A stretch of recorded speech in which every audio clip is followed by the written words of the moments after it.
It's so weird too because our babies have barcodes. Okay, I'm curious though. I want to talk to our doctor and know, like, okay, of the 4 boys, which boy do we choose? You know, like, we have which to spin one? the wheel and we'll put a barcode on each side. Oh. So that video stirred up some thoughts. All right, everyone, welcome back to the LOOPcast, Catholic Vote's weekly rundown of all things faith, culture, and politics. Today I'm joined by Erica and Josh. As always, it's Tom. So this week was a crazy week, like most weeks. However, one thing really dominated the culture section of this faith, culture, and politics thing we do here. It started off with a YouTuber, specifically a gay YouTuber, Shane Dawson. It also has a relation to Mike Pence, and it also relates to Anderson Cooper. Now, I'm going to play trivia here. What do all 3 of them have in common? I doubt you could guess it. It's IVF. So in vitro fertilization.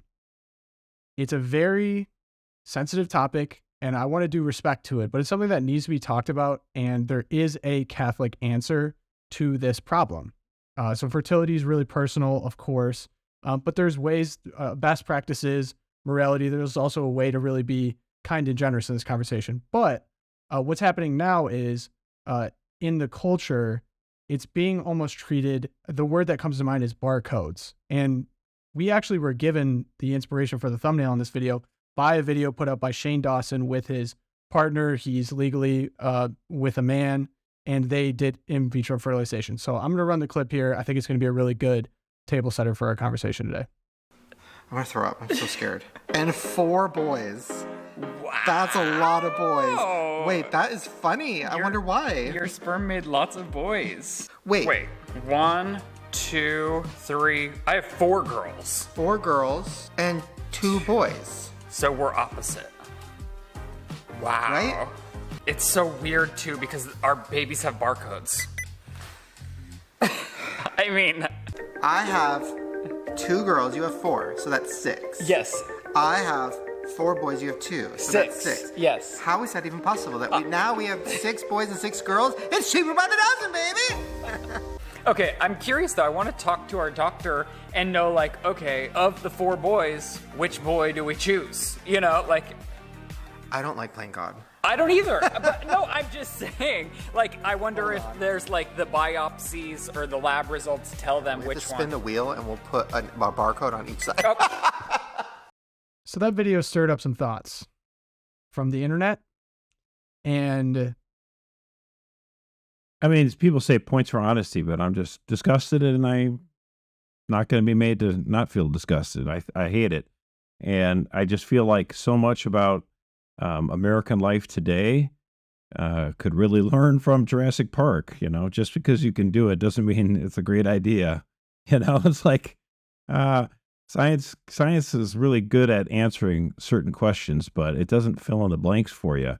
And you really need to go, you know, like, we can make dinosaurs. Should we do that? That sounds fun. No, dude, don't open that Pandora's box. There used to be this understanding that you wouldn't want to play too much with nature because you were humbled by it. But I think maybe it's a lifetime of, you know, consumer convenience and air conditioning that made us all feel like we can be masters of our own dominion. But we need a little bit more of that sensibility where this is not okay to play God, like he basically acknowledged.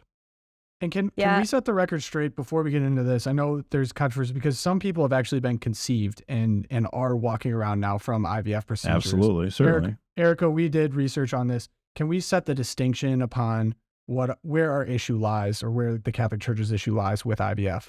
Right, absolutely. I would say we do want to approach the topic, right, like you said, with compassion and respect, because infertility is one of the most heartrending, difficult crosses that a couple can be asked to bear. Even couples, you know, in sacramental marriages, obviously the gay men manufacturing children in petri dishes is sort of the extreme and the obvious iteration of using artificial reproductive technology. But I think it's really important to confront ourselves with that, because in a way, their commentary there, it tells us a truth about what happens when even well-intentioned couples turn to artificial reproductive technology. But at the same time, like you said, Tom, there are thousands, tens of thousands of Americans walking around now who were conceived in this way in families that were built using this technology.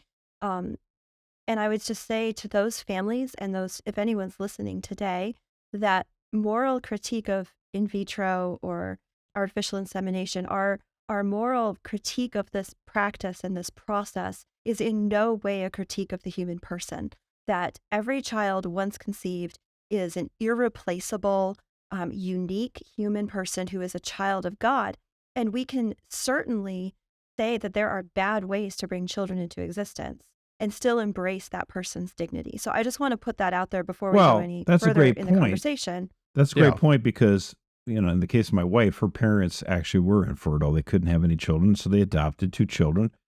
The case of my wife, she was created through a couple that committed adultery. They were not yet married. They were high school sweethearts or whatever, and they realized that this wasn't the time in their life to try to raise a child. I'm glad they obviously chose life, and an infertile couple was able to adopt her, and now she's the mother of 6 children. There's a natural way that this is supposed to play out. Like infertile couples have this opportunity then to adopt from, these circumstances. Does she have any less dignity because she was conceived through adultery? Of course not. I mean, she's got more dignity than I do. This is Go, Lori. Shout out to Lori. That's true. So the critique here is, do we want as a society to create children through Petri dishes? Obviously, this has been going on since 1978 when it all started. I think it's a bad idea. I think with this clip, watching it, the sort of gut-wrenching aspect of it, again, it's good for us to confront because it makes it so clear is that human beings should not be manufactured, right? Human persons we're not objects, we're not products that someone else has a right to have me. My parents didn't have a right to me, right? Just like I don't have a right to any of the children we've been blessed with, either those who were not born because they died in my womb or those who are here with us. It's not like I owned them or I had a right to them. And the problem with artificial reproductive tech is that it separates the human child. It separates the making of a baby from the marital embrace, from the couple. Right. And that every child has a right to be conceived in their mother's womb, to grow in their mother, and to be raised but with a loving mother and father. Right. So in real practical terms, each of those children that those 2 men were talking about in that video, each of them is a child of God and should have dignity and respect. Correct. And it's not spinning a wheel to determine which one is allowed to survive. Right. It's just horrible. Those 12 children, the world will never see that child again, and it never has before, and it never will again. And so to just say, well, let's wait till the lab tests come back to see if we want this one. Like, but what does that mean? Does it mean if they're left-handed, you'll just throw that embryo out? If they don't have blue eyes, you'll throw that one out? It's so reductive of human dignity. And as Catholics, it goes against everything we believe about right. And let's put it into perspective too, because I think the easiest way for Catholics, non-Catholics, really anyone to look at this from a moral or ethical perspective is through the fact that when you do an IVF procedure, you have multiple eggs paired with sperm. So you have these embryos, right? And so a lot of times which are new human lives, of course. Correct. I mean, So I know you all know that, but just helping people along here. They're all individual souls that have now been created, and they let them grow. And sometimes when they grow, they'll do tests to see, well, does this one have undesirable characteristic X or undesirable characteristic Y? And they will pick from which of those that actually are brought to full term, often through surrogacy. Really, the only way is surrogacy, obviously, or are put back within the mother that maybe donated the egg. But in the case of same-sex marriages, like that has to happen. There's no way men can. Yeah, you have to have a surrogate, and that child will not grow up with its mother. That's correct. And so foregone conclusion. If you have 12, in the case of Shane Dawson, and they pick one, all those 11 are either going to be frozen or discarded or actually tested on. So, or sometimes they get frozen, thawed, they die in the thawing process. You can see where it gets really messy. So we actually have some stats here. In 2019, according to the CDC, there were 330,773 ART cycles reported. ART stands for Artificial Reproductive Technology cycles. They resulted in 83,946 live infants, human lives. The remaining 246,827 children died. They were selectively aborted or frozen. Or they are frozen. Or they are So some frozen. of them are in stasis right now. Right. Correct. So I just don't know if people understand the sheer magnitude of that. So for every child that comes from an IVF procedure, 3 times that amount are in a lab or dead, or so that to me is the easiest way to translate. This may be a problem, right? So here, there's a lot of other additional problems too. I mean, because as you say, you know, a gay couple, these 2 men aren't obviously able to create, I mean, they have sperm, but they don't have a way to create the baby, so they need a surrogate. And so they're asking all these women to grow their baby, as it were. And so you're seeing pressure on surrogacy. And a lot of times they're going to third world countries, you know, to quote, rent a room. Yeah, because sometimes some states have protections, thankfully, against this, but more and more states are dropping that and opening the door to surrogacy. And we, you know, the Catholic Church understands that this is another form of exploitation. Like, you know, for a woman to spend 9 months with a child and then have to just give it up as if it was a business transaction. It's one thing if, it's trafficking. It's human right. trafficking. It's one thing if, you know, you made a mistake in the heat of the moment, you got pregnant, high school sweetheart, and then, oh gosh, you find a family that could do it. Like, happy ending. Okay, that's good. But this, it's just so much more crass because it's commercialized, right? That natural process of being a mother, we just made it a commodity. And, oh, you know, we're paying you for the 9 months. And, oh, you know, we didn't like it. And there was the battle, if you remember, just a few years ago, where, because of course, to implant these embryos, sometimes some die in the process. And so that is that lady in California where there's 3 babies in there. And they're like, well, we don't want, you know, actually 3 children. So, you know, we need you to, we want you to kill a couple of them. And so then there's this court fight. I mean, it's just, it gets really ugly. And one of the things I get frustrated with is that sometimes pro-life people are compromised on this issue because I understand the pain of the, you know, being infertile, because as I say, it was my in-laws, but it's a feeling of being compromised on this because, like Mike Pence, he was vice president under Donald Trump, and he's quite open about the fact that he and Karen had problems with fertility and they used in vitro fertilization. And I just think that's a disaster. I think, again, you're playing with God. And he's a guy who, for the most part, has been really, really good on pro-life stuff, talking about how abortion's bad. But it's like, but Mike, don't you see how this is bad too? This is playing God. This is not what we're intended to do. So, well, and I wanted to point out too, I mean, you mentioned adoption, Josh, as, you know, another way that couples can go. And no, it is not the same. It does not erase the pain of being unable to conceive your own natural child. But I just wanted to put some numbers on the cost of artificial reproductive technology, just so we get a sense, because people will be like, oh, well, adoption is so expensive and it's so expensive, et cetera, et cetera. But IVF is not exactly cheap either. So I looked this up, and one round of IVF varies between $15,000 and $30,000. And I was reading in Forbes Health, they were saying if you have to pay less than $15,000, don't do it because it's the cheap version and you'll just get hurt. Well, most couples go through 3 to 5 cycles before even conceiving their embryo, their children. So that's $45,000 to $75,000 to conceive on average. Then you're storing your children in deep freeze. That's about $600 a year. So you have to do pre-implantation genetic testing of the embryos. That's another $1,000 to $6,000. And then surrogacy in California, where it's totally legal, a surrogacy center quotes couples $190,000 to $230,000 to pay this woman to carry her child. And to this day, I was looking this up as well. There are currently over a million human children stored in deep freeze in the United States. And what do you do with them, right? So contributing to this vast number of Americans who are unable to be brought to birth, it's a huge moral problem. It's a moral quandary. It's For a sure. moral quandary. And it is for the left, too. It is for people who For are everyone. some of the loudest advocates of IVF.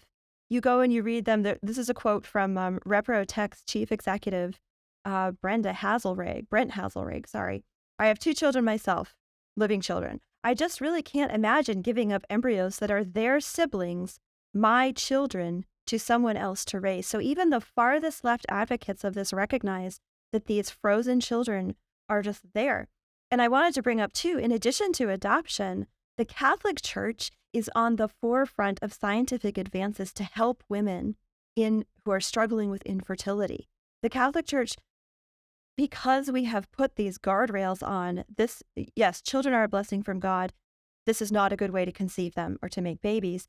It's actually driven Catholic scientists and doctors. You think of the NFP doctors at Creighton University. Well, they also developed this thing called NAPRO technology, and I'm going to leave multiple links in the show notes. So if you know someone struggling with infertility, who's struggling with the church teaching, please go and check these out. But NAPRO actually provides therapeutic medical intervention to treat the problem in the woman, whereas IVF masks it. And couples can go through years and years of expensive IVF conceiving embryos who are frozen when they had something as simple as ovarian cysts. They had something as simple as hormonal imbalance or polycystic ovarian syndrome, which is PCOS. And again, Catholic doctors and scientists and their allies throughout the country have developed natural treatments for these that are completely in line with our dignity as human persons. So it's not true that we're just saying, too bad, infertile couples, so sad. Not at all. Our Christian compassion drives this. That's what I want a mark of this podcast and also the Loop as a whole to be. It's not just to be doom and gloom, point out the problems, but to show that there are real solutions and real ways to act. And I can speak from personal experience in my life, people that I know. NAPRO technology has miracle cured, not miracle because it's science, of course, but it's treating the root of the problem, which is what I think everyone would want to do if they were able to obviously do that. And it's caused people to be able to have children. And I just want to say too, I especially this week will be praying intentionally for anyone in our audience that is going through infertility right now. It is one of the hardest, most heartbreaking things I think really a human can go through. So I really sympathize with you, and I'll be praying intentionally for that. And I hope you can check out in our show notes. We do have some links to resources for you to be able to work and get to the root of those problems. And it's just, it's such a struggle, and we're praying for you. But before we move on from this conversation, one thing that really disturbed me is if you recognize the name Shane Dawson actually went through one of the most public cancellations, quote unquote, from YouTube. Reason being, he made an apology video for things in his past. Now, the things that he said in his YouTube video included using blackface, using racial slurs, but some of the things that he really kind of hid, and the worst of it, were that he was engaged in some real pedophilic talk in his content, some really gross actions with animals. I'm not going to say exactly what all these are because it really makes my skin crawl. You can look it up. It's out there. The problem with this technology not the kind of guy well, you'd want to be a surrogate mother for. Bingo. Correct. So no. there's a real problem with this technology being utilized with people that don't, like, I would not let Shane Dawson within 100 yards of my child. No way. After seeing the things that he felt comfortable enough to put on the internet to boost his own content, no way. So I just want to put that out there. It opens up a lot of portals, and there's already been examples of abuse. So it's just not a good road to go down. And I just would really like to encourage, because there's even people who are Catholic who don't really see problems with this. This is not something we really, in good conscience, can support. That being said, I think we need a palate cleanser. And yes, let's. I'm happy to give it. So I came across 2 really interesting threads on Twitter. The account is called Foundation Father, M.A. Franklin. It is at Foundation Dads on Twitter.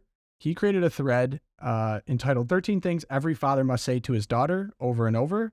And then he also created an accompanying thread, 13 Things Every Father Must Say to His Son over and over. And I thought this was a good opportunity to pick 3 that really stuck out amongst the 13. I encourage it. We'll have it in the show notes. Check out all of it. But it was such a good example. I think if you don't relate to it as a parent, you can relate to it as a son or a daughter with your own father, and then how you'd like to act, with your future children potentially.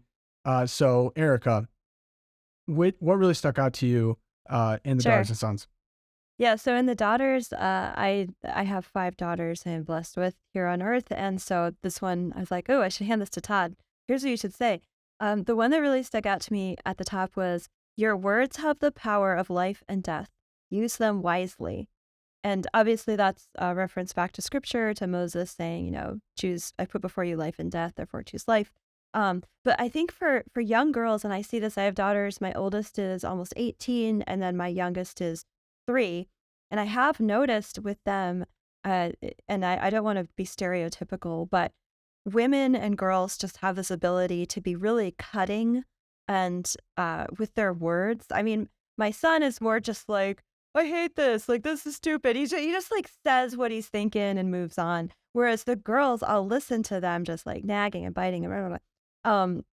But at the same time, I also see them having conversations where they're building each other up, and it's so beautiful because they really are attentive to each other's strengths and weaknesses, and they love each other. And so that sort of telling your daughter, look, your words are powerful. They matter. What you say matters. What you type on social media matters. Be wise about it. So I really loved that, especially for the girls. Pulled that one out. What did you like, Pogo? Oh man, for the son part, I think the 3 that I pick kind of go hand in hand, but the 3 big points were: 1, say I'm proud of you. Saying it at the right time can really make a world of a difference. 2, get back up.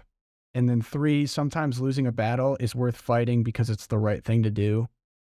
I think one of the best qualities that was instilled in me by my father was resiliency. I think a less glamorous way to put it would be just be scrappiness. Even in very little ways. I played a lot of basketball growing up. My dad was a basketball coach, and I'm 5'8". I never was very tall. And my grandparents still make fun of me because I would just run into the lane as fast as I could with reckless abandon and just get flung. I would seriously just get flung across the floor. I was always on the ground, and they accused me of flopping, but I genuinely probably weighed 50 pounds. So it wasn't, little I don't think it was intentional. I was just getting knocked around a lot. It really didn't matter how many times I got knocked back down. The real thing was getting back up, not to paraphrase Rocky. But I think those experiences in athletics, and then reinforced by my dad coaching me and telling me the right things, it really translated to a lot of things in my life. Like I was going to face much bigger battles than getting knocked around by kids twice my size playing basketball. I didn't see it at the time, but in my adulthood and now in my career and in my marriage, there's been so many times where the marquee of what I think makes me a man and like is a marquee of my manhood is the fact that I've picked challenges that were hard, or I've been given challenges that were hard, but I didn't give up and I kept it going. And I think a lot of that was instilled by my father, which I'm very grateful for. And then the idea of picking battles that are worth losing. It's the idea of having principles. It really reminds me of knights and nobility. There are just some things that are worth dying for. And martyrdom, of course, is the ultimate end of that. But being right is more important than being comfortable or being liked. And those things are what make great men. If you look at great men in history, they were all totally comfortable being hated, being in tough situations, but they just put their principles above the challenges in front of them. I mean, I think of George Washington starting the country. I think of Marcus Aurelius, one of the great emperors of Rome. Men who were just inspirations to me. I think St. Thomas More, probably the greatest inspiration to me. I consider a personal patron. I died the king's good servant, but God's first. I think about that a lot. So yeah, I hope I can give that to my son. Let's put it that way. What about you, Josh? I like the one where he said, "You are my son." So if you think about the way the male mind works and the way the female mind works, these are tendencies. They're not always this way. But for men, the goal, it's goal-oriented. It's achieving things. It's getting stuff. I have this fancy car. I have this great job, all this kind of stuff, right? And if you tell your son, you are my son. I value you more than any of this stuff. It's like the greatest gift you can give him. So I totally resonate with that. That's awesome. I remember my dad saying similar things. So that's like showing your boy what you treasure most in your life, and that's your family, who you love. And then ultimately on that, what he recommended to tell the daughters, so perfect. Your household will need you. A cubicle farm does not. No, so this totally. I love that one too. The reason why this connects is because, again, the feminine genius, right? There's a masculine genius, feminine genius. The feminine genius here is, so like, you know, we're raising 6 kids, and, you know, we're both, you know, Lori and I are both involved in nonprofit ministry. Obviously, it's not like, you know, we're selling stocks here. And at one point, we're like, you know, we just got to help pay the bills. And Lori decides to start working at the hospital. And she's doing it for a couple of years. And we finally get caught up, you know, where we're feeling better financially. And I'm like, okay, let's go on. Let's, you know, it's time for you to quit. And she goes, but I don't want to, I don't know. I mean, all my friends, my coworkers there, I feel like I'm letting them down because the hospital needs help and this, that. And I go, listen, the hospital's going to find a way to stay open. We need to take care of the home front.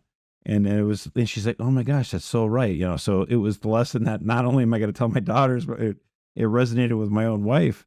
So, you know, I think that's an important, you know, perspective. I mean, I'm not against, you know, women working outside the home. Of course, my wife does. She runs the Marian Center Apostolate. So, All right. And this week, the Loopcast stays on the ball. We are talking to Erik Baptist, Senior Counsel at Alliance Defending Freedom.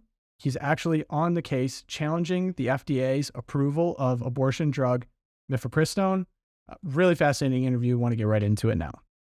My guest today is Erik Baptist. Erik serves as senior counsel at Alliance Defending Freedom, focusing on administrative litigation and regulatory advocacy. ADF is known for its defense of religious freedom in cases such as the Masterpiece Cake Shop case, which we have covered here on Loopcast. Erik is an active member of the D.C. Bar and is admitted to practice before the U.S. Supreme Court and various federal courts of appeal. And contrary to what his name might suggest, Erik is a fellow Catholic. So, Erik, welcome to the program. I'm happy to be here. Thank you for having me.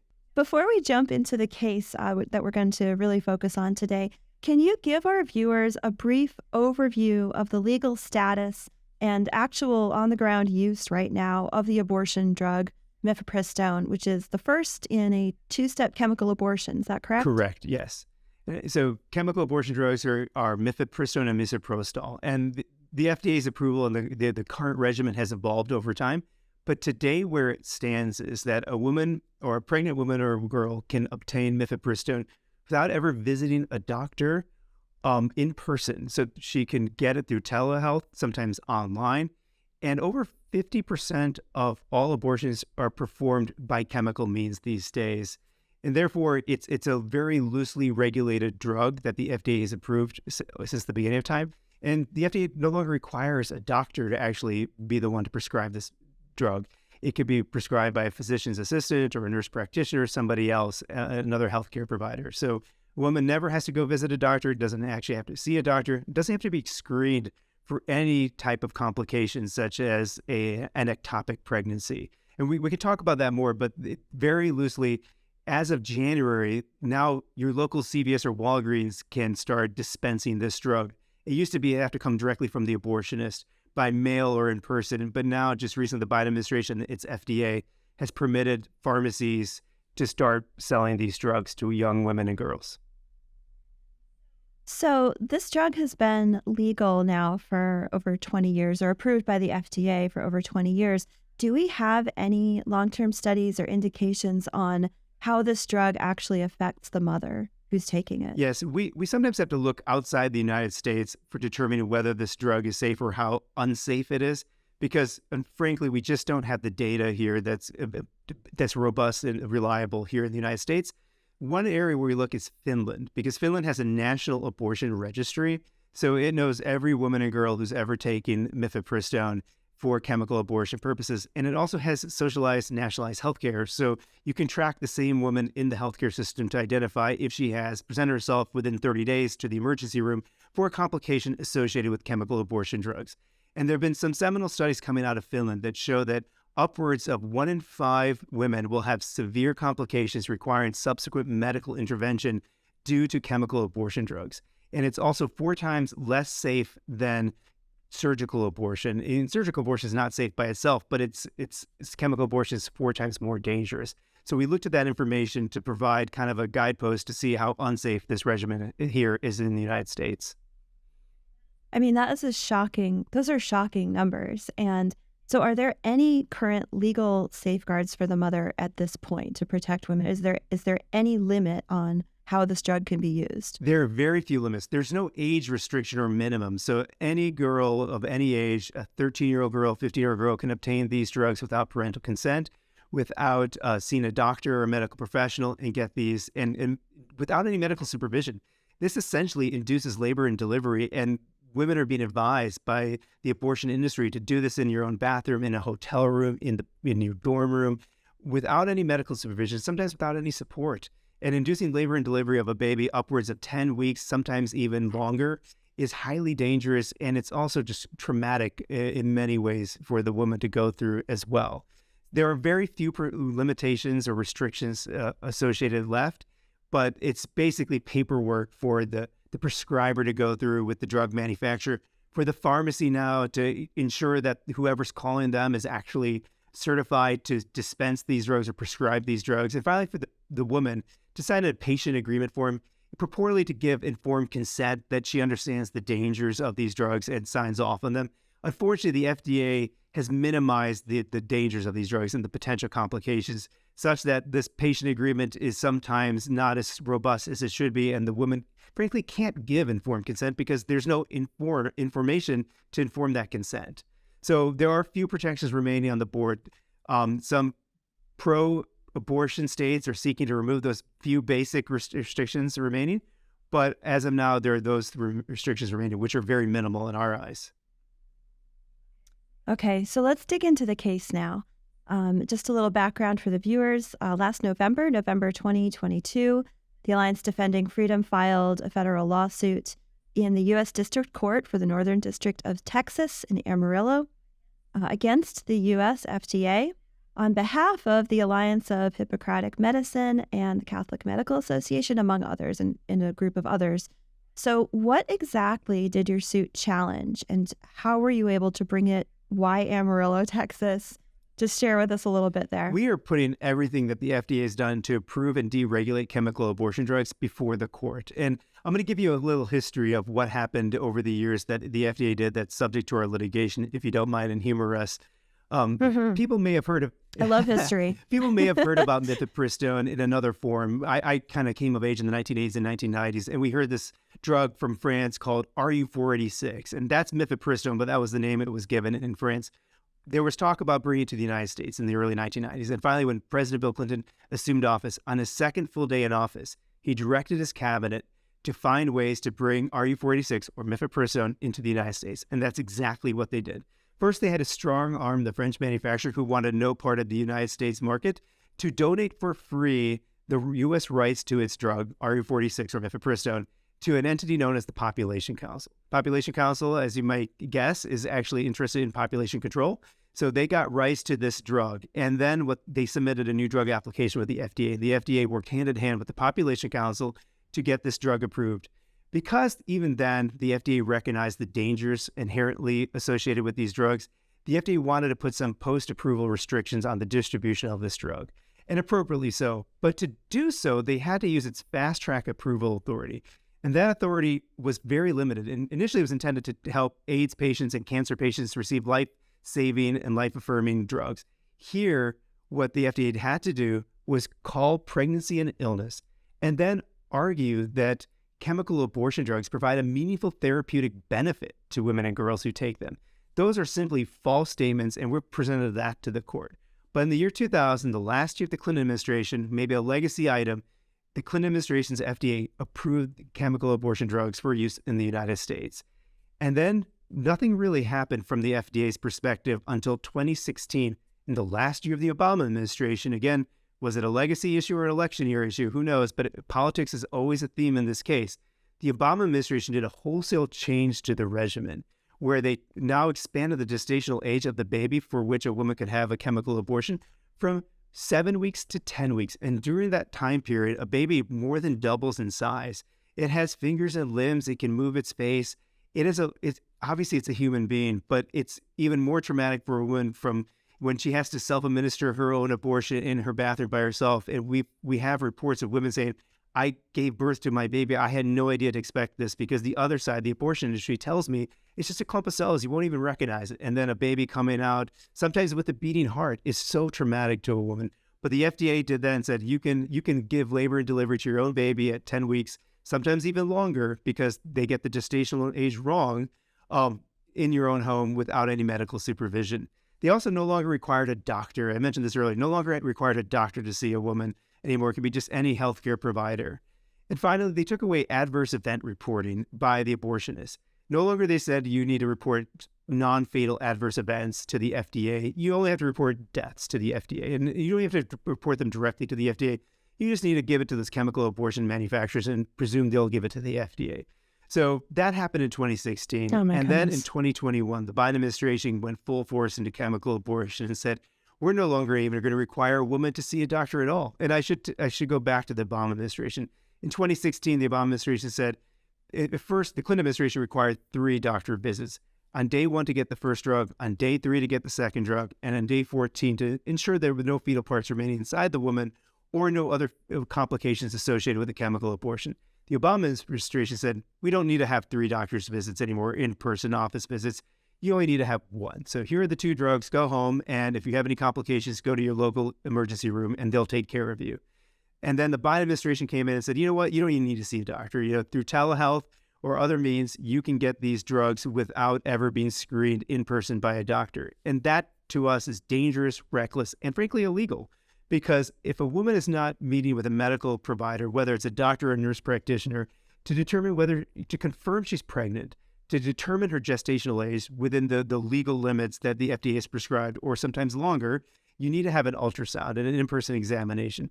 And finally, to ensure she doesn't have an ectopic pregnancy, which is a life-threatening condition that occurs in 1 in 50 pregnancies.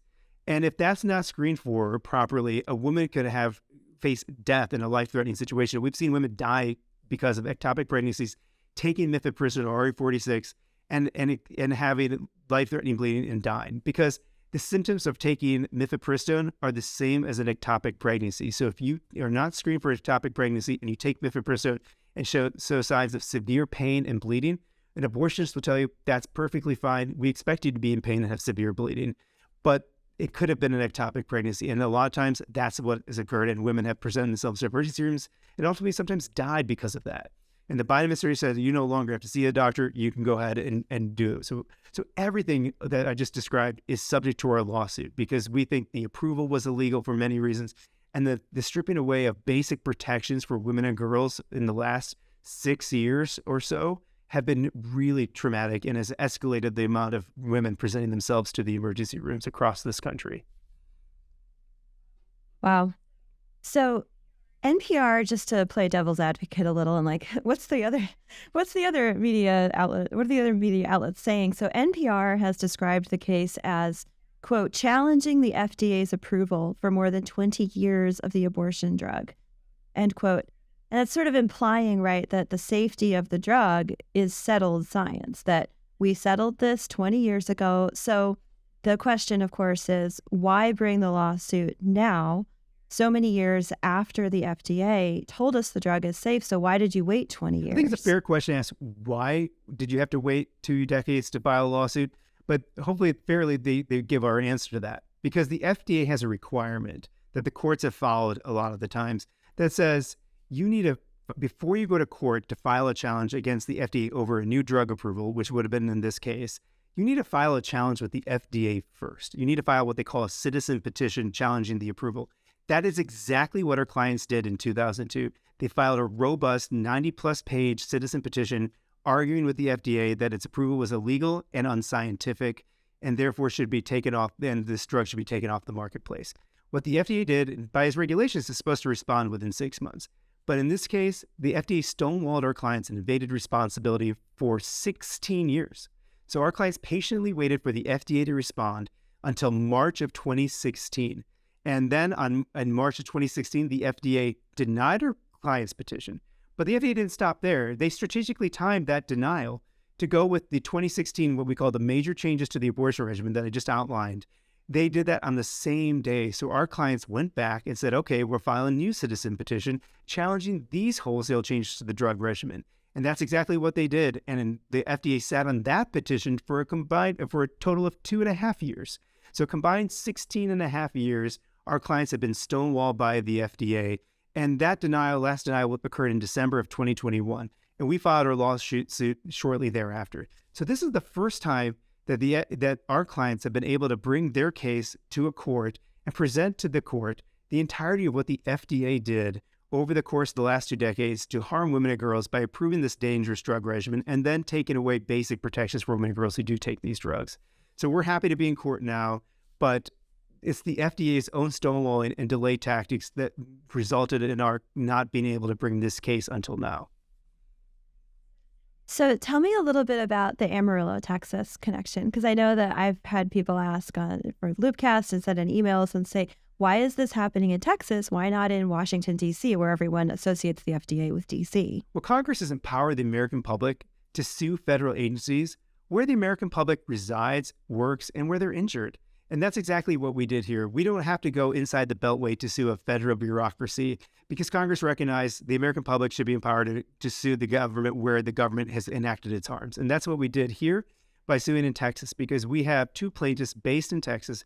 One, an individual doctor who has recently treated a woman for severe complications associated with chemical abortion drugs. She was in the Amarillo area, went to New Mexico to obtain the drugs, came back to Amarillo, and then proceeded to have severe bleeding and hemorrhaging and almost died.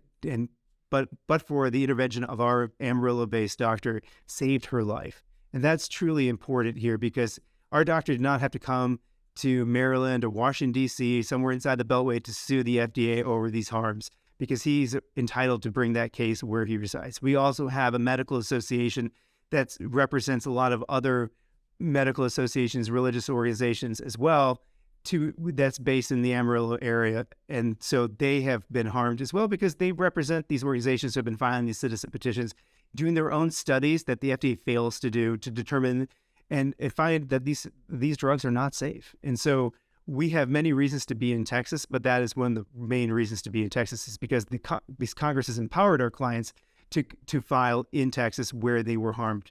I will note that ADF files lawsuits. I work for Alliance Defending Freedom. We file lawsuits across this country from California to New York. We go wherever our clients take us. And here our clients took us to Amarillo, Texas. And that's exactly why we're there today. So I won't ask you to speculate about what the possible outcomes are, what the outcome is of the case. But again, I was trolling the mainstream media, legacy media establishment there. And I did see several quotes from senior counsels at other firms, such as Jenny Ma, senior counsel for Center for Reproductive Rights. And she was explaining that this case is a threat to women's health and so-called reproductive freedoms because the outcome of this case, should the judge rule in favor of ADF and its clients, that this would be a nationwide ban on medication abortion. And she said it would have a greater impact than Dobbs. Is that true? And what could be the ramifications of this case? I won't go so far to make those statements about the ramifications of this case, but we are asking the court to set aside the FDA's approvals of these dangerous drugs for chemical abortion purposes. I should have started off saying mifepristone and misoprostol are both used for benign purposes. Misoprostol is used on label to treat gastric ulcers, but off label, a lot of doctors use it to induce labor and delivery. People and patients who rely on that drug for those purposes will not be impeded because our lawsuit does not seek to take away that approval. The same with mifepristone. It's used to treat Cushing's disease. Our lawsuit does not go after the approval for its use in Cushing's disease. So folks who rely on mifepristone and misoprostol for those uses will continue to have their drug available to them because they're made by different manufacturers and they're approved under different actions by the FDA. So I put that out there. But we are asking the court to set aside the approval of mifepristone and misoprostol to the degree the FDA has approved both drugs for chemical abortion purposes. And so it's an ambitious loss in the sense that we're asking the court to do this, but at the same time, it's a reasonable one because the FDA from the beginning to the end has failed to follow the plain requirements of the law. And that's important to raise with people because we're not second guessing the medical judgment or scientific judgment of a federal bureaucracy. We're saying when Congress empowered the FDA to protect America from dangerous drugs, the FDA failed to live up to its obligations and the directions that Congress gave it to do when evaluating to approve or reject a new drug application. And in this context, the FDA was directed and required by Congress to review and analyze a new drug under the conditions of use per the proposed label. And what that means is under the label of use as directed by the label. The FDA has never had in the over 20 years of this drug required or relied on a study that actually evaluated the approved chemical drug regimen. Those studies that the FDA has relied on, from the initial clinical investigations to other studies performed by, frankly, the abortion industry, all have protections that are not embedded in the labeled use. And the biggest one are ultrasounds. The clinical investigations in the 1990s, every woman had not just one, but 2 ultrasounds. An ultrasound to determine gestational age and identify ectopic pregnancies at the beginning of a chemical abortion, and then an ultrasound at the end to ensure she had no fetal parts remaining or other pregnancy tissue inside of her that will obviously lead to life-threatening conditions. The FDA's approved regimen does not require an ultrasound. So all these studies that include the ultrasounds are irrelevant to this discourse in the FDA's actions, but that's what the FDA has approved. So we're just asking the court to hold the FDA accountable and to comply with the law that it was given when it was empowered to serve as the nation's gatekeeper to drugs in the United States. Well, and just to back up a little bit and return to the question of the FDA, I think you said it was 2016, correct me if I'm misremembering, but 2016, suppressing, it seems like they were suppressing or saying we no longer need to report adverse effects or deaths. And it seems like that request alone was suppressing information that should, if we're really thinking about the welfare of women and scientific accuracy and medical responsibility, that why would we suppress any information about the outcome of a drug? With that decision, the FDA essentially said it wanted to be willfully ignorant about the consequences of its changes in 2016. It's just, that's stunning to me. Hashtag science. Well, what's even more stunning, I have to just interject here, is that, yes, they got rid of those adverse event reports. And I will note that it was an inherently flawed system from the beginning because it only required the manufacturer and the abortionist to report adverse events. But what my clients will tell you is that most of the time the abortionists have, because the FDA has absolved the abortionists to treat women for complications, most of the women who have severe complications requiring subsequent medical intervention go to the emergency rooms, go to their other doctors. And that's what our doctors end up treating. But our doctors in the emergency room are not legally required by the FDA to report any of these adverse events. Some of them do voluntarily. Again, they're at the end of their 12-hour shift, they have to spend upwards of 2 hours to submit an adverse event report. And that's even if they understand the system and even if the system accepts it. Sometimes they get rejected. So it's a frustrating process because sometimes the emergency room doctors don't know about the adverse event reporting requirements or just the possibility of doing it.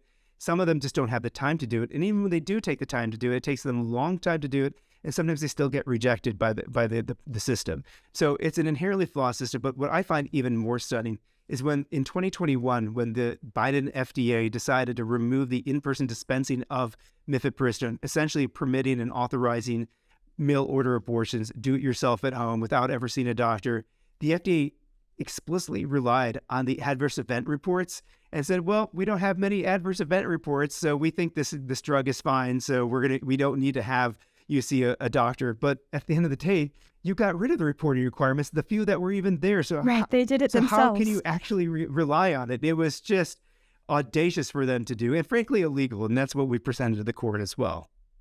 Oh my. So the clocks all struck 13 o'clock, very 1984.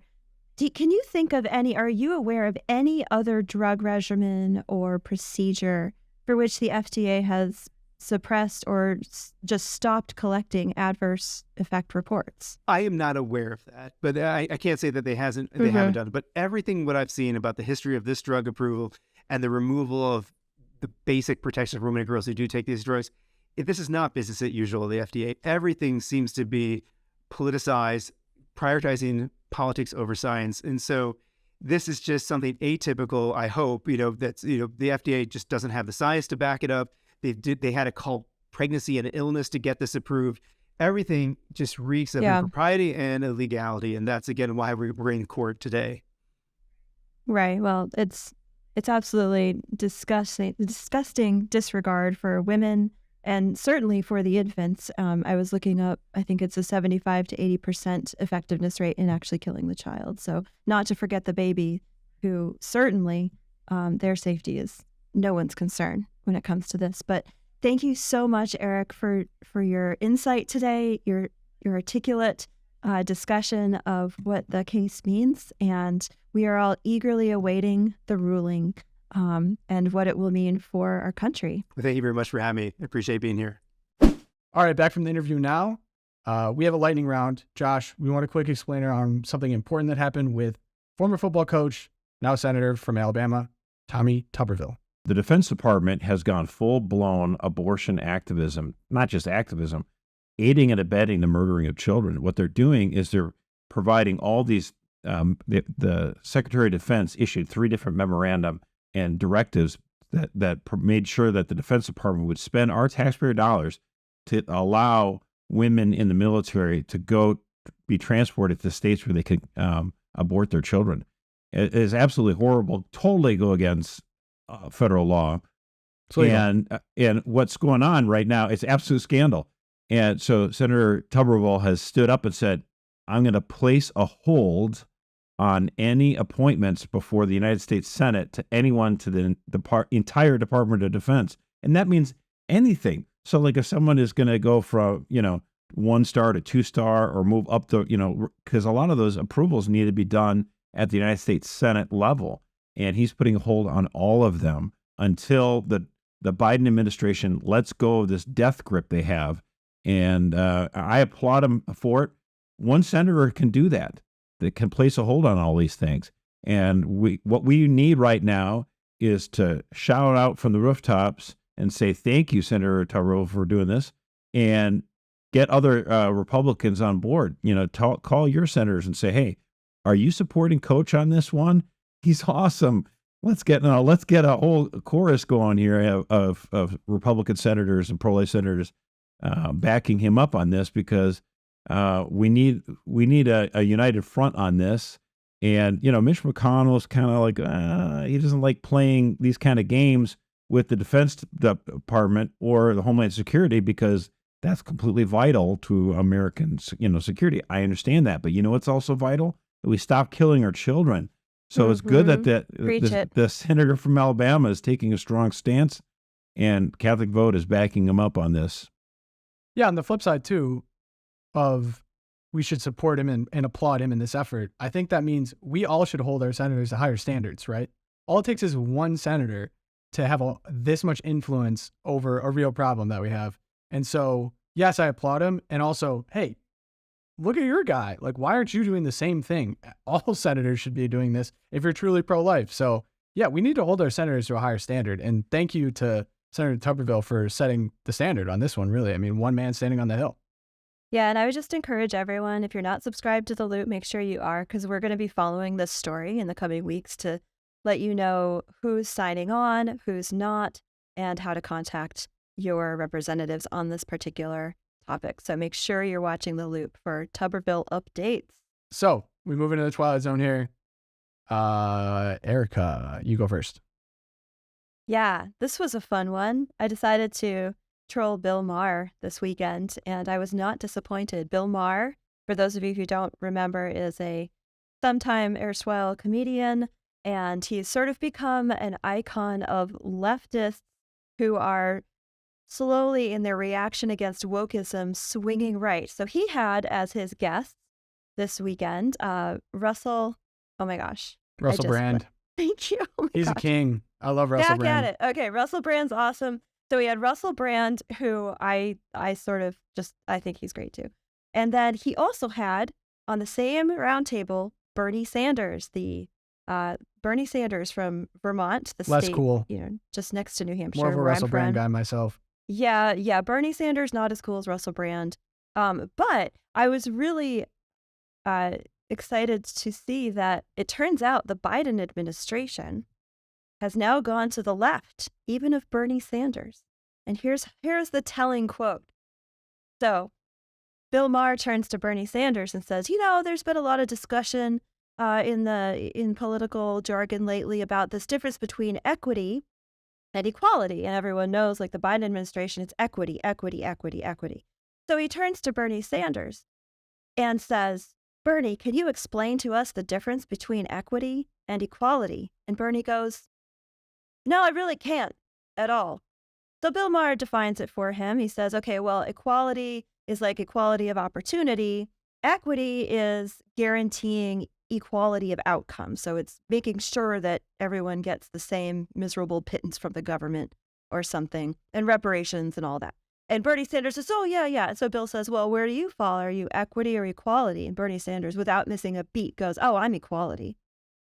Uh-oh. So, which puts Bernie Sanders squarely on the right of the Biden administration, a day we thought we would never see. Josh, you probably knew it was coming, but it was just an iconic moment for me. I guess I'm culturally. surprised that Bernie Sanders, who went on a honeymoon to Soviet Union, couldn't figure out the difference between equity and equality. I would have thought Yeah, he he's would have picked getting that one old, up. man. I mean, He was traveling Yeah. between his 3 houses. I think he He might have was lost that confused. on his private jet. yeah, he got in a little, controversy the other day when someone was like, well, now, wait a minute now, you're talking about all this socialism stuff and how capitalism is evil, and you're saying this in front of an audience of people where you're charging them like $46 a ticket to go see you talk about how bad capitalism is. I mean, Yep. sounds like a It's good It's gig. tragic. It's Yeah. like Yep. AOC selling the tax the rich sweatshirts for like $300 or whatever she sells them for, or something crazy. But Gosh. you didn't even bring up my favorite part of that episode was when Russell yeah. Brand came on. So, I'm a Rogan bro. I appreciate Joe Rogan and what he does for journalism. Russell Brand went on Joe Rogan as well. And they had a conversation about what CNN did to Joe Rogan during COVID, which was malign him as a Oh, guy it was who awful. takes horse dewormer Ivermectin. to treat himself getting coronavirus. And of course, Joe Rogan recovers in like 2 days, like record time, way faster than everyone else. And they asked him what he did. He said, well, I took ivermectin. It's this drug that's been available over the counter for many years. It's inexpensive. And the government actually went on a orchestrated campaign to take ivermectin off the market and actually malign people that were taking it. Don't talk to me about why. I think it has to do with money, if I had to guess, in the pharmaceutical complexes here in America. That being said, Russell went on and was challenged, hey, in what ways is misinformation? What are you talking about? This narratives and misinformation. Like, when did you see that? And he's like, oh, well, when they called Joe Rogan an idiot and crazy for taking horse dewormer, which they called CNN themselves called horse dewormer. And they actually changed the tint of Joe Rogan's skin when they played a video of him to make him appear more sickly. So for anyone that is of any bend that thinks that there's not manipulation and narratives going on from any mainstream media at this point, crazy. It took Russell Brand having to come on a show and say it I know. to maybe smash that for people. But yeah, Russell Brand, he's the man. He's doing a ton of really good independent journalism, which I really appreciate. I have to say, I'm very surprised and pleasantly surprised at that. Totally. For turnaround. Russell Brand, it is. Best part Speaking about of changing go ahead. people's like skin tone, Tom, are you saying that you can like do something with the YouTube here to make us all look better? If Yeah, you I can could- do I that to could- Joe Rogan, I mean, come on, like, I do it to Josh can help every us out. week. Why do you think Josh looks so good? hey, Josh, you're looking very pink this week. It's all Right. Hollywood tricks I got going on That's over right. here. Josh, you might be purple during this week's recording. Who knows? Depends on how well you treat me. I do like the Vikings. Purple people eaters. So yeah, I'm gonna slide into my Twilight Zone here. Man, this one was it just doesn't get better than this. So I actually have a video I'd like to show you guys. So there was a attack, is the way that I would describe it. MSNBC described it as foolishness, but Yeah, we'll see what you domestic guys. terror Yeah, incident. I haven't seen this yet. I'm excited. We'll see what you guys Show think me. about it. Yeah.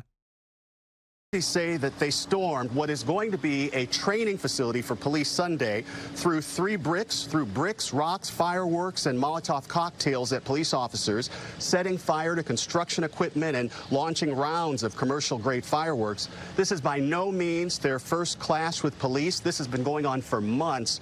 In January, one of them was killed after police say they shot at them and then police shot back. They're fighting to save the woods that the police training center would replace, but also saying they're trying to keep police from militarizing. This has put local civil rights groups in a strange position where they agree. That is a strange position to be in. That is a strange position. That's So, a mild way of putting it. That was an attack on an Atlanta police training center. So basically what those people did was they pretended to be protesters and then all got dressed up in black and stormed the area with Molotov cocktails, with bricks, with fireworks, started throwing them at police, burning their vehicles and equipment.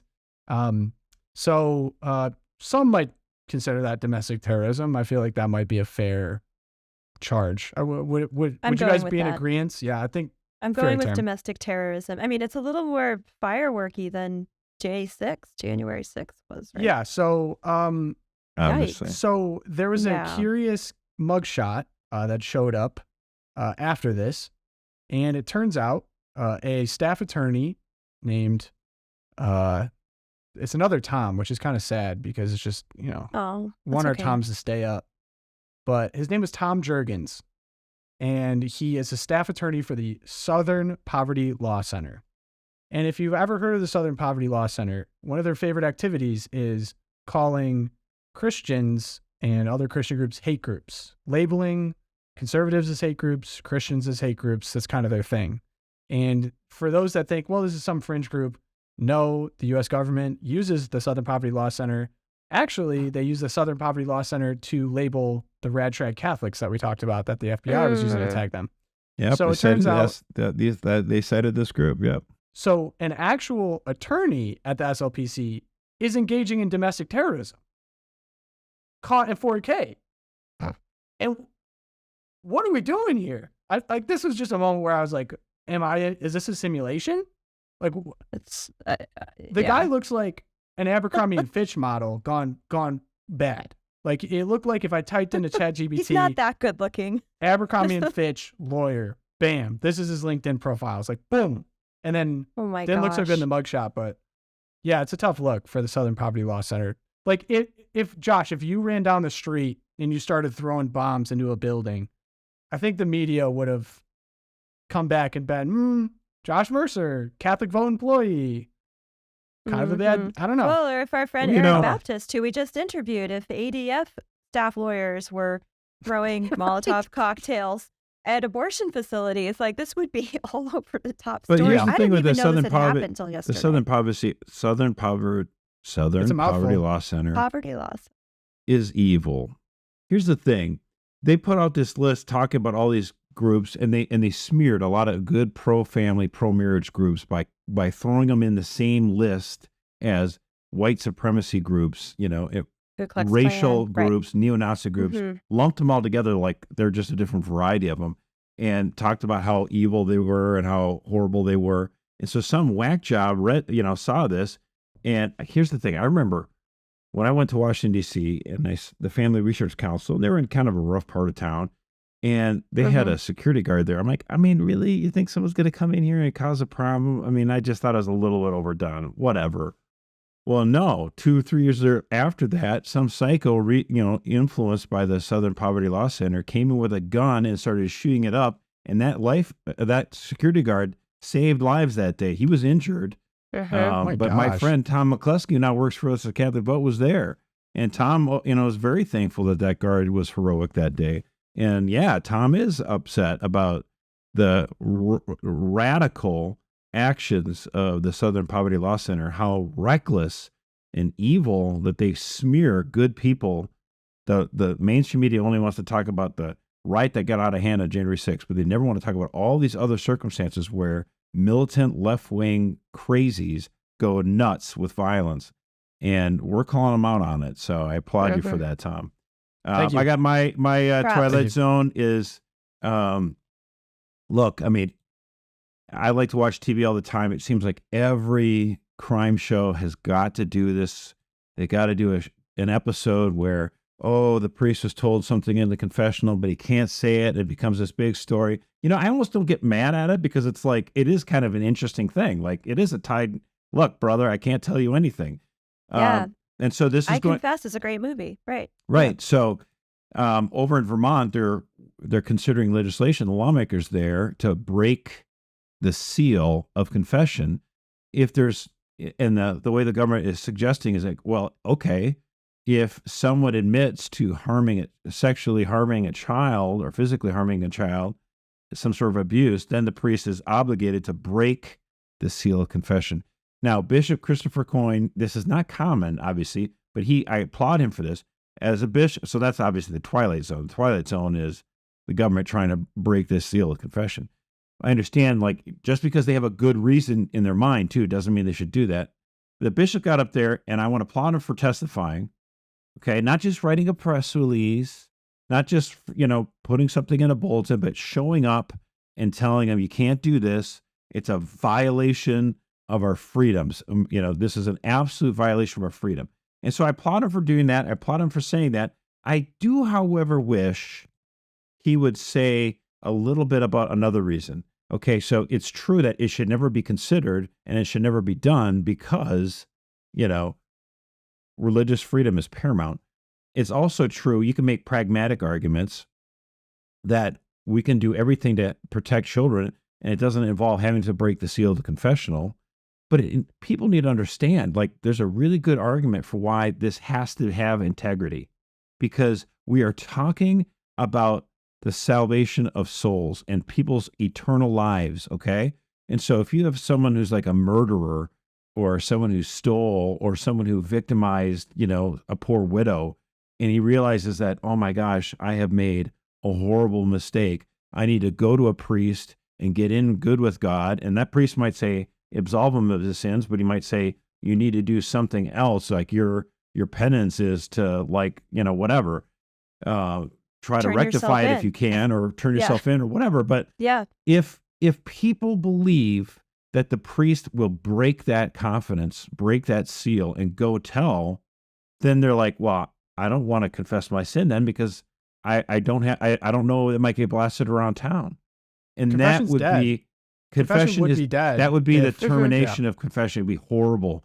And so that's why it needs to be understood. Like, sometimes we look at things only in isolation. It's like, well, in this one case, wouldn't it be better if the priest just told the truth and let people know about this circumstance? Like, what's best is that people have the confidence to know that they can say anything and be freed and liberated of that evil sin that they have on their hearts so that they can spend eternity in heaven instead of damnation. And that does it for this week's Loopcast. So a few things that really help us. If you're still listening to this point and you haven't subscribed, what are we doing? Please subscribe either whatever platform you're listening on YouTube. Goes a long way. We'd love to be in your inbox every Thursday. Also, leave us a review. 5 stars go a long way. Leave us a personalized review on Apple Podcasts. Reach out to us in the inbox. Our inbox is loopcast@catholicvote.org. Love talking to you guys. Really appreciate when you guys write in. And we'll see you next Thursday. Every Thursday, there will be a new episode. Be ready for it. And we'll talk to you then. God bless, guys.